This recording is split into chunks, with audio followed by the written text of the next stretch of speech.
अब यज्ञ क्या है और व्रत क्या है? व्रत के बारे में लक्ष्मण जी राम से पूछते हैं, कहो नाथ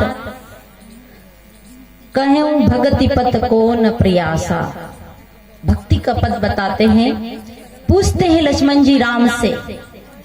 देखिए उसमें आपस में ज्ञान की चर्चा होती है उन लोगों में, ये बातें मत करो। और हमारे में क्या होती है? निंदा और चुगली। लक्ष्मण जी पूछते हैं राम से, कहो भगति पथ को न प्रयास, यानी भक्ति का जो पथ है उसे कैसे प्राप्त किया जाए?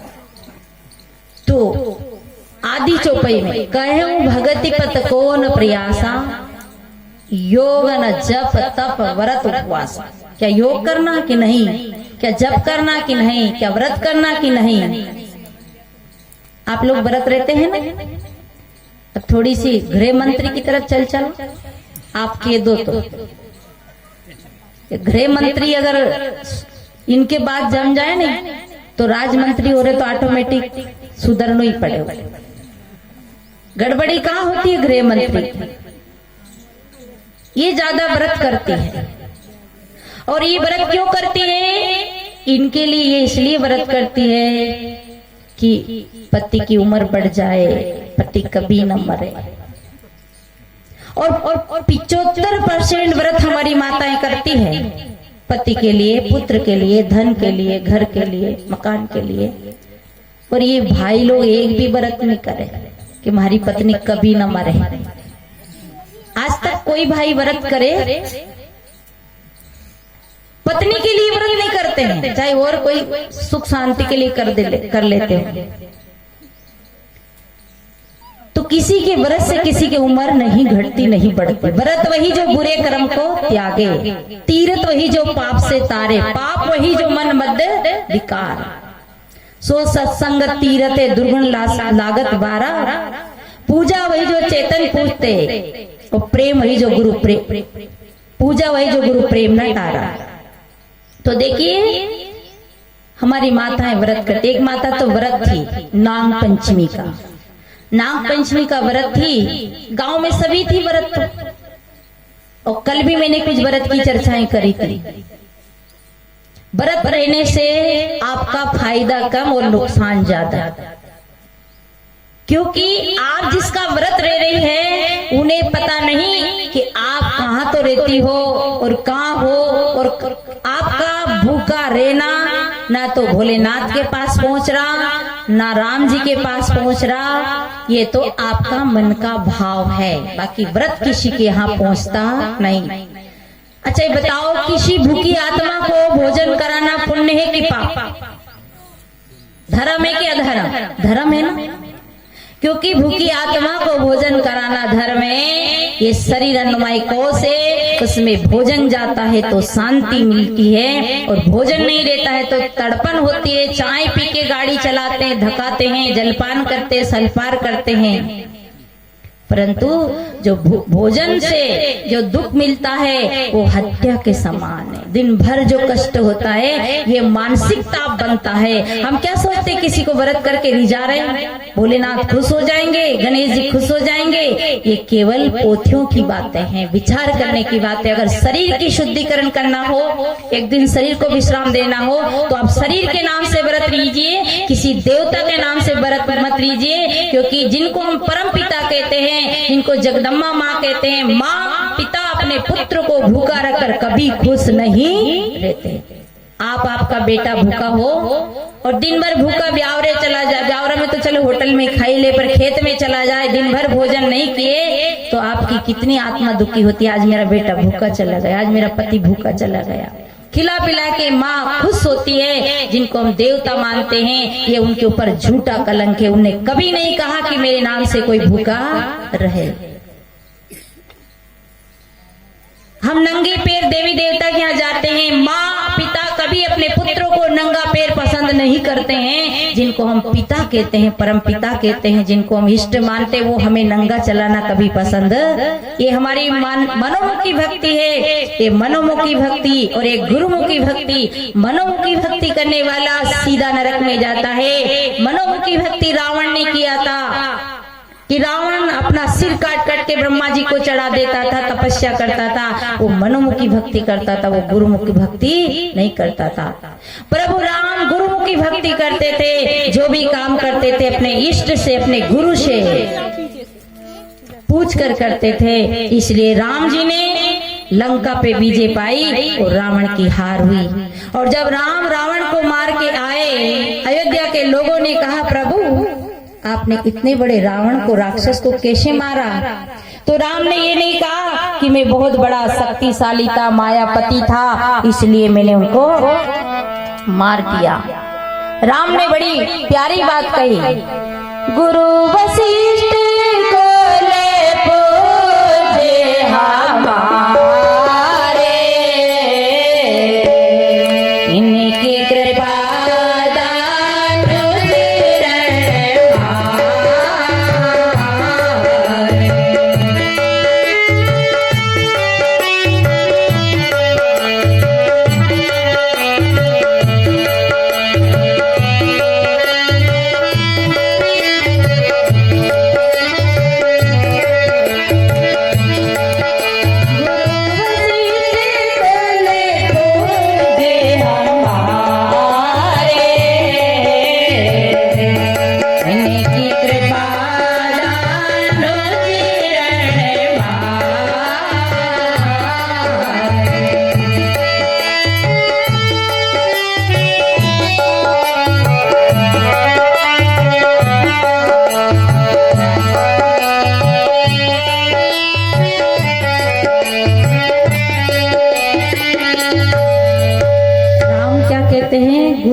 कुल पूज्य हमारे, इनकी कृपा दानुज रण मारे। यानी उनकी कृपा से वो कुछ काम करते थे, इसलिए वो राम ने रावण पे विजय पाई। या कैसे? गुरु की कृपा से। तो क्यों? कि वो हर काम गुरु से पूछ के करते थे। गुरुमुखी थे, मनमुखी नहीं थे। और हम जो भक्ति करते हैं वो मनोमुखी भक्ति करते। आइए हम मनोमुखी भक्ति कैसे करते हैं? अभी अपने शादी होती है, जब माता जी की पूजन करते हैं। अब आपके घर में जो हमारे भैया जी आए हैं आमलिया वाले, इनके परिवार में इनके बच्चों की कोई की शादी हुई होगा, तब इन्होंने माता जी पूजी होगी। ईमानदारी से बताना।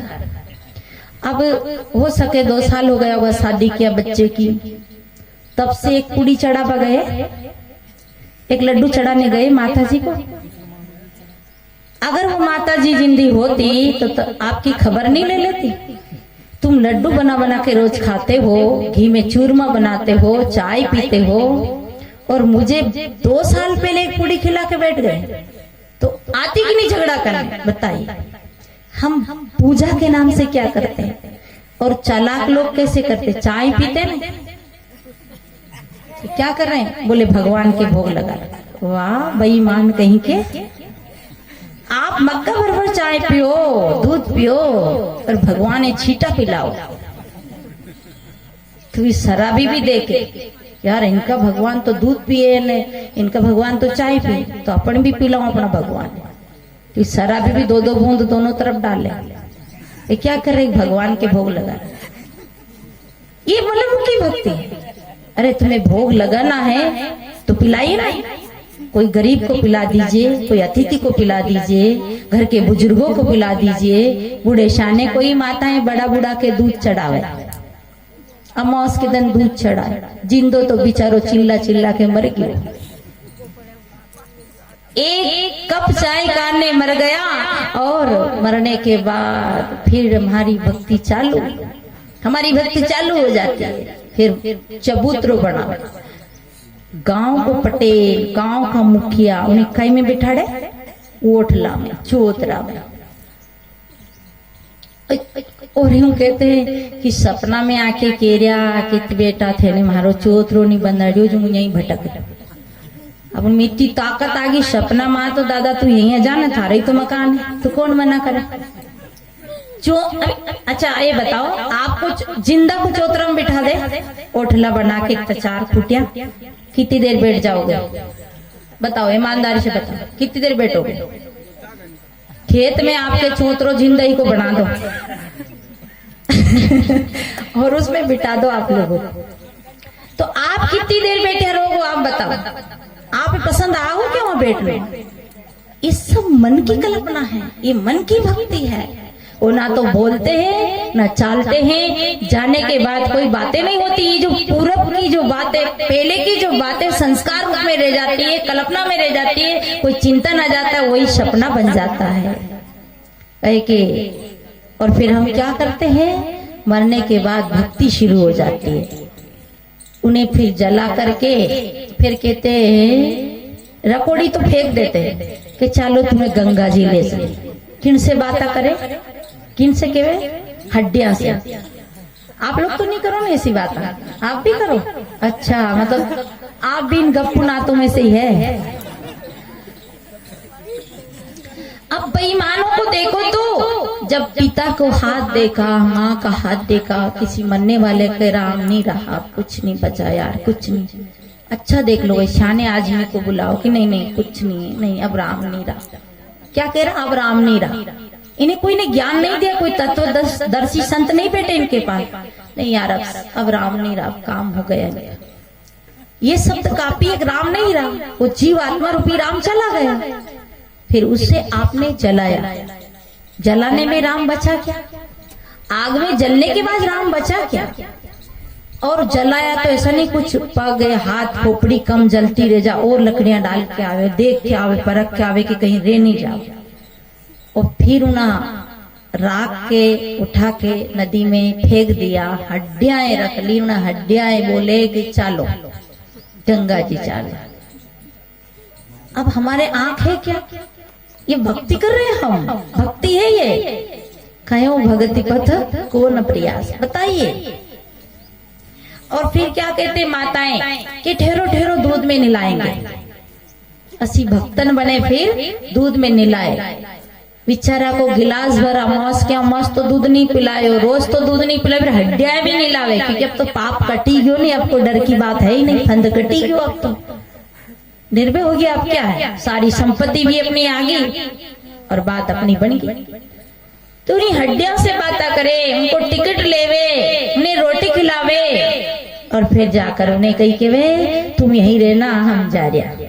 अब होया फिर, और कहीं का फिर आ जाए दौड़ करके, वी मरिया फिर आ जाए, बोले कि घर में घूम रहा, भी मरिया था जो फलाना पंडित जी कह रहा कि था के घर में घूम रहा। और 7 दिन भागवत जी कर दो तो बस वो भागवत जी उड़ा करके उसे ठेठ मकाम पे ले जाओ। कितनी कितनी गप फाकी है लोगों ने, और कैसे कैसे विवेकवान बुद्धिवानों को, पढ़े लिखों को भी उस भ्रम जाल में फंसा दिया। अरे हमारी बहनें रात ही जगह देवे साहब, कि रात ही जगह नहीं देगा नहीं तो छोरा नहीं होगा। अब भेरू जी के बकरो नहीं चढ़ावा तो बच्चा नहीं हुए।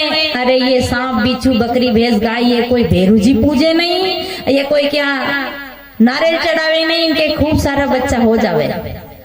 बच्चा जिनके होना होगा, आपके देवता के पूजने से नहीं होगा, वो तो स्वाभाविक है, जिनके भाग में है उनके हो जाएगा। तो ये हम भक्ति करते। कबीर साहब को कहना पड़ा, कहे कबीर सकलो जगंदा, सांचे से भागा फिरे झूठे का बंदा। एक अंधा नहीं, सब अंधे हैं हम लोग, भटकते हैं। एक की माँ मर गई साहब, माँ मर गई तो बाप मरता है तो बेटा, बड़ा बेटा क्रिया करता है, वो माँ मरती है तो छोटा बेटा क्रिया करता है।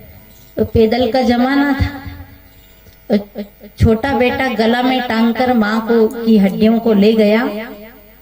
उसके मन में आया चलते चलते, वहां से गंगा जी 100 किलोमीटर दूर थी, कि यार मैं लौट कर आऊंगा जब तक भैया ओसर को सामान लाएगा, नक्ता को सामान लाएगा और रकम भी भेज देगा, माँ की पैसा भी है, पता नहीं कहीं घोटालो करेगा। तो उसके मन में एक ऐसा विचार आया, तो वो चलते चलते 90 किलोमीटर गया और वहां से गंगा जी 10 किलोमीटर बाकी थी। एक नाला बहता आ रहा था, उस नाले में उसने अपनी माँ की अस्थियों को विसर्जन कर दिया, वहीं मुंडन करा लिया और वो लौट कर आया। आना था उसे 1-2 दिन पहले, पर आ गया 4 दिन पहले। पत्नी ने पूछा, क्यों जी आप 4 दिन पहले क्यों आ गए? कि एक नाला बेटा आ रहा था, उसी में वही गंगा सी फूट का आया था, उसमें मैं अपनी माँ की पिंड क्रिया करके आ गया। कि आपने सही काम नहीं किया, आपने गड़बड़ काम कर दिया। अब माताओं के पेट में तो बात रहती नहीं, ऐसे ऐसे बात फैल गई। और जब बात फैली तो रात्रि में भाई को आ गया सपना। बड़े भाई, छोटा भाई तो आया, बड़े भाई को भी लगा कि नहीं आता तब तक मैं थोड़ा काम बना लेता, रकम कम बेच लेता, थोड़ा बचत कर लेता, कोई ऐसे होते हैं। तो उसे सपना आया और सपने में माँ आ गई और माँ कहने लगी, तेरा भाई बड़ा बेईमान है, मुझे ठेठ मकाम पे गंगा जी में नहीं पहुंचाया, इसलिए मैं आ गई। बेटा तेरे भाई ने मेरा सही क्रियाक्रम नहीं किया। उस सपने में बोल रही माँ। तो छोटा भाई से वो सुबह उठा तो छोटा भाई को डांटने लगा, अरे तुझे जिस काम के लिए भेजा था वो काम तूने पूरा क्यों नहीं किया? माँ को तू ठेठ गंगा जी नहीं छोड़ा, इसे माँ तो वापिस आ गई। छोटा भाई बड़े काम की बात कहते हैं कि भैया अपनी माँ है और अपनी माँ का घर है, 10-12 112 उनका घर है, क्या दिक्कत है? उनका मन है तो मर गई चली गई और उनका मन है तो आ गई। अरे कितने उनको ठेठ क्यों नहीं पहुंचाया? कि भैया ये बताओ, जो माँ मैं गले में टांग के 90 किलोमीटर ले गया, वहां से गंगा जी कितनी दूर थी? 10 किलोमीटर। तो ये माँ रोती रोती 90 किलोमीटर इधर आई, उससे तो अच्छा था ना 10 किलोमीटर उधर ही जाती और खूब डुबकी लगा लगा के नहाती। ये इधर क्यों आई? कोई आता जाता नहीं, ये अपने मन की कल्पना है, अपना मन का भ्रम है, जो सुनते रहते हैं, बातें करते रहते हैं, उन्हीं का सपना आ जाता है, वही संस्कार हमारे अंदर जम जाता है। इसलिए हम भक्ति के नाम से बहुत भ्रम में रहते हैं। हम भक्ति करें तो किसकी करें, कैसे करें, तो विचार करें। व्रत करें तो कैसे करें? तो वो माता नाग पंचमी का व्रत थी। अब व्रत थी तो सभी गांव की लेडीज व्रत थी। अब व्रत थी, सब तो पूजा कराई नाग देवता का, पर उनने जो है लेट हो गई, काम में लगी रही, नहीं जा पाई। और दोनों पति पत्नी में भारी टक्कर थी, कभी बोलते ही नहीं थे। तो रात की 12 बजे दूध को गिलास लेके पति के पैर की तरफ खड़ी, और जब पति की आंख खुली तो पति ने देखा कि आज तो चंद्रमा सामने कैसे निकल गया, क्या बात है? अरे देवी, तू एक गिलास पानी नहीं पिलाती है, आज तू सामने दूध का गिलास लेके खड़ी है, बात क्या है? तो उस औरत ने क्या कहा? उस औरत ने कहा कि मैं आज नाग पंचमी का व्रत है, मैं कोई आपको प्रेम प्यार से पानी पिलाने के लिए नहीं खड़ी हूँ। मैं तो आज नाग पंचमी का व्रत हूँ और गांव की लेडीज सब जाकर नाग देवता की पूजा कर आई और मैं जा नहीं पाई। और मैंने विचार किया कि सबसे बड़ो कालो नाग तो हमारे ही घर में है, क्यों ना इन्हें दूध पिला दूं, कोई जहर झड़ जाए। तो मैं इसलिए दूध लेके खड़ी कि आप इस दूध को पी लो ताकि आपका जहर कम हो जाए। तो बहने ऐसा भी नहीं करना, व्रत के नाम से ऐसा भी नहीं करना। आप दोनों का भाग्य से जोड़ा बना है तो बड़े प्रेम से रहना, ऐसे शब्द भी नहीं बोलना। व्रत यही है कि बुरी वाणी को त्यागो, बुरे कर्म को त्यागो। कहें भगति पत को न प्रयासा, योग नहीं, जप नहीं, तप नहीं, व्रत नहीं। ये राम जी लक्ष्मण जी को कह रहे, मैं नहीं कह रही, मेरी मत मानना, ये रामायण की बात है। कहें भगति पत को न प्रयासा, योग न जप तप व्रत उपवासा। तो फिर कैसे क्या होता है व्रत? सरल स्वभाव नाम में कुटिलाए, यथा लाभ संतोष सदा।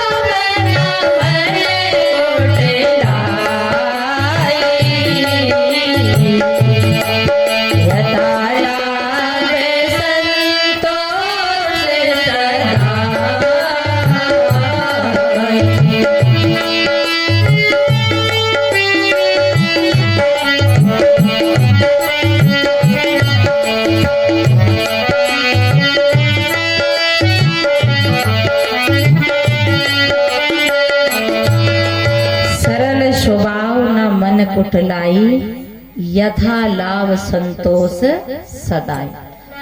यही अगर आपके अंदर है तो आप ही का सारा ही गुण उसमें आ गया। अब संत उसे ही कहते हैं, पर उपकार वचन मन काया, संत स्वभाव सेज खगराया। पर उपकार मन से वचन से, और राक्षस किसे कहते हैं? परद्रोही परदारत परधन पर अपवाद, तेनर पामर पापमय दे दरे मनुजा।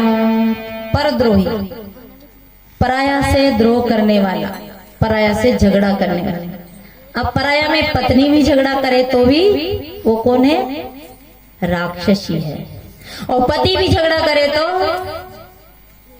परद्रोही, पराया से द्रोह करने वाला, झगड़ा करने वाला। एक थी गांव की पटलन, बहुत लड़ती थी। यहाँ की पटलने तो बहुत अच्छी है, जो बहुत लड़ती थी गांव की पटलन। गांव भर के लोग तंग आ गए कि पटलन इतनी खराब है, जीवो आराम। तो गांव के सब लोग राजा के पास गए कि राजा साहब, पटलन से हम तंग आ गए। पटलन ने बुलाई कि पटलन माँ आपत्ति क्यों लड़ो? के साहब क्या करूं, मैं नहीं लड़ूं, तुम्हारा भोजन नहीं पचे। मैं लड़ू जब भी भोजन पचे। तो गांव में 30 घर था। पटलन को समझाया कि आपके लड़नो ही ज्यादा अच्छो लगे तो एक काम करना, एक एक घर में एक एक दिन लड़ो, ताकि आपको भोजन भी पच जाएगा और ये लोग जो 29 लोग सुखी रहेंगे। पटलन ने बात मान ली।